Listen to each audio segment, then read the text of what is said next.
بسم الله الرحمن الرحيم.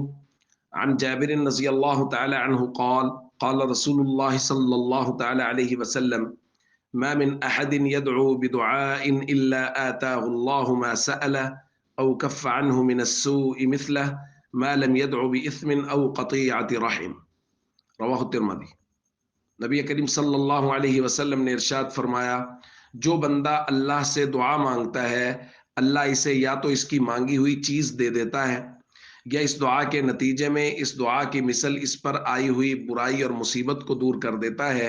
جب تک کہ اس بندے نے کسی گناہ یا قطع رحمی یعنی رشتہ داروں سے ناتا توڑنے کی دعا نہ کی ہو۔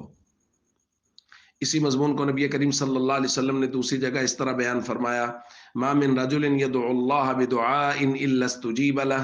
کوئی بندہ بھی جب اللہ سے کوئی بھی دعا کرتا ہے اللہ اس دعا کو ضرور بضرور قبول کرتا ہے۔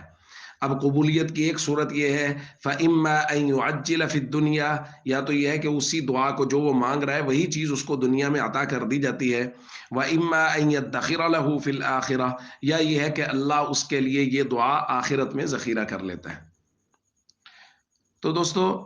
ہمیں احادیث میں غور کرنے سے یہ معلوم ہوتا ہے کہ کوئی بھی کی ہوئی دعا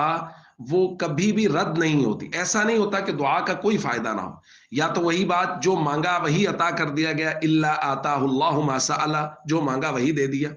دوسری صورت دعا کی قبولیت کی یہ ہے او کف عنہ من السوء مثلہ، جو مانگا ہے اس کی مثل کوئی برائی آنے والی تھی، کوئی بیماری، کوئی تکلیف، کوئی ایسی ایکسیڈنٹ کی صورت، خدا نہ خواستہ کوئی، تو اس کو دور کر دیا اس دعا کے بدلے میں۔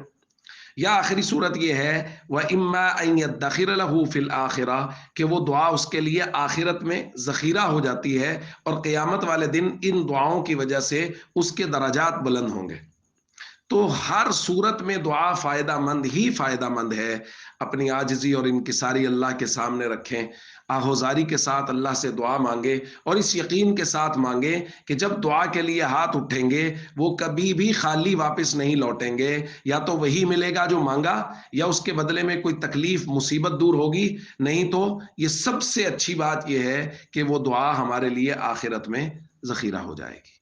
السلام علیکم ورحمۃ اللہ وبرکاتہ۔